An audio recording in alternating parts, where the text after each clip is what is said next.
આ ટોટલ વાડી એપ્રોક્સિમેટલી 10 એકરની છે અને તમે જોઈ શકો આ રીતની બધી રો આવશે કમ્પ્લીટ.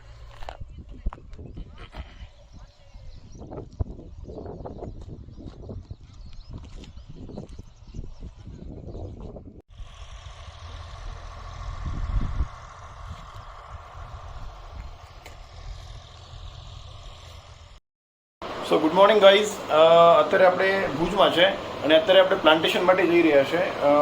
સૌથી ફર્સ્ટ અહીંથી આપણે જઈશું વાડીએ શું પ્રિપરેશન ચાલુ છે આ તમને આ વિડીયોમાં જોવા મળશે. સો ગાઈઝ આજના બ્લોગની સ્ટાર્ટિંગ કરીએ વિશ્વ રચયિતાના દર્શનથી.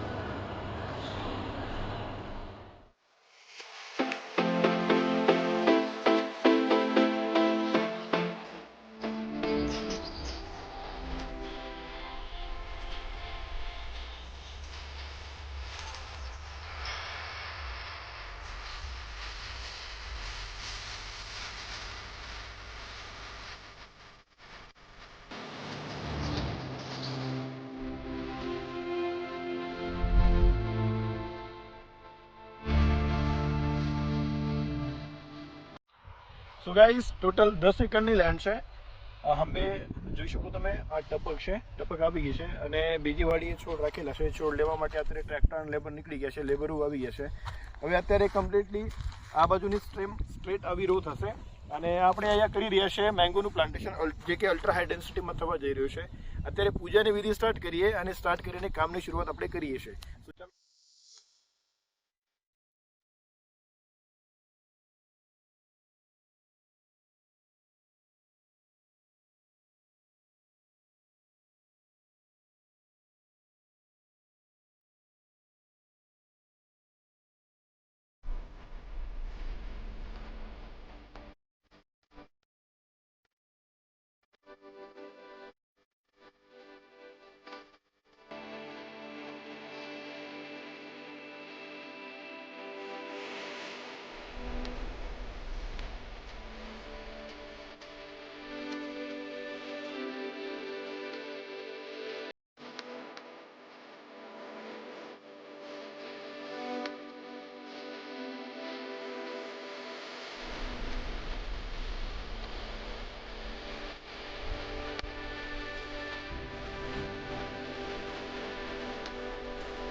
ટોટલ 10 એકર લેન્ડ છે અને આ નીચેની બાજુમાં જે તમે જોઈ રહ્યા છો આ ફર્સ્ટ અને એના આગળ 3, એટલે કે આ લાઇનમાં સીધા 4 પાળા છે અને ઉપરની લાઇન છે, ઉપરની લાઇનમાં કમ્પ્લીટ 4 પાળા છે.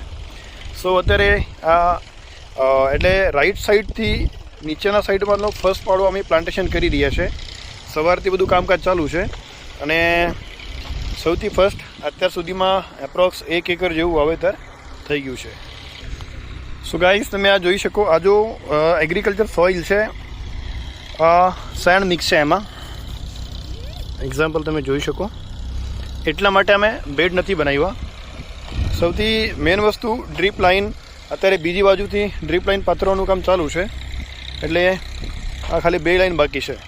સો ડ્રીપ લાઇન પાથરીને જ્યારે તમે પ્લાન્ટેશન કરો, પ્લાન્ટેશન કર્યા પછી તરત આપણે પાણી એમાં પાવું પડે છે, કેમ કે અમુક ટાઈમમાં શું થાય, પ્લાન્ટ વાવ્યા પછી એમાં વચમાં ઓક્સિજન જતું રહે અને તમે પ્રોપર પ્રોસેસથી પ્લાન્ટ ના વાવ ને તો પ્લાન્ટ સુકાવાના ચાન્સીસ તમારા વધી જાય છે. એટલા માટે પ્લાન્ટ વાવ્યા પછી તરત ઉતાવળ સેમ ડે પાણી આપણે પાવું જ પડે. આ તમે જોઈ શકો આવી રીતના બધા કમ્પ્લીટ છોડ છે અને આ ટપકનું બધું સિસ્ટમ છે. 4 લીટર કેપેસિટીના લાઇટર ઉપર જોડાવશે. આ ટેકઅપ છે, અહીંથી બધું સેટઅપ થશે અને આ સબલાઇન છે. સેકન્ડ થિંગ 16 mmની લાઇટર આપણે નાખી રહ્યા છે. પર હાવર્સ 4 લીટરનો એનો ડિસ્ચાર્જ છે દરેક 1.25 ફૂટે.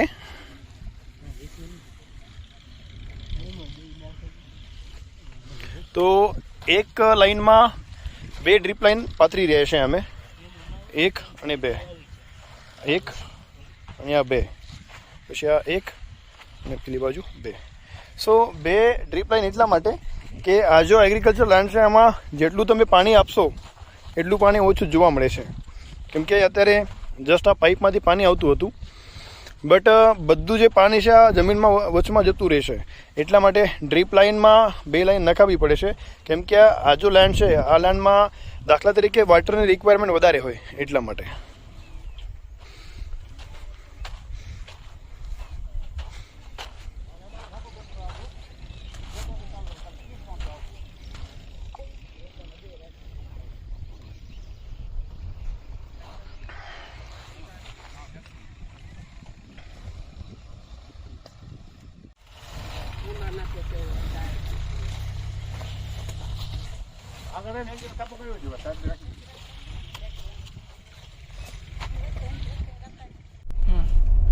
સો ગાઈઝ આજે એપ્રોક્સિમેટલી 1 એકરનું વાવેતર થઈ ગયું છે અને અત્યારે વાગી ગયા છે 7 અને અત્યારે આપણે જઈ રહ્યા છીએ પ્રોપર ભુજમાં.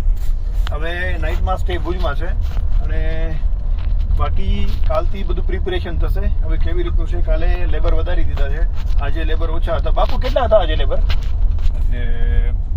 સવારના 12, હા, બપોરના 10, એટલે 12 અને 22. તો કાલે કેટલા લેબર હશે? સવારના અને બપોરના પકડીને કાલે 30, એટલે બપોરના પકડીને બપોર 30 થી 60 ના કાલે 30 જ હશે. એટલે સવારથી કેટલા આવવાના છે?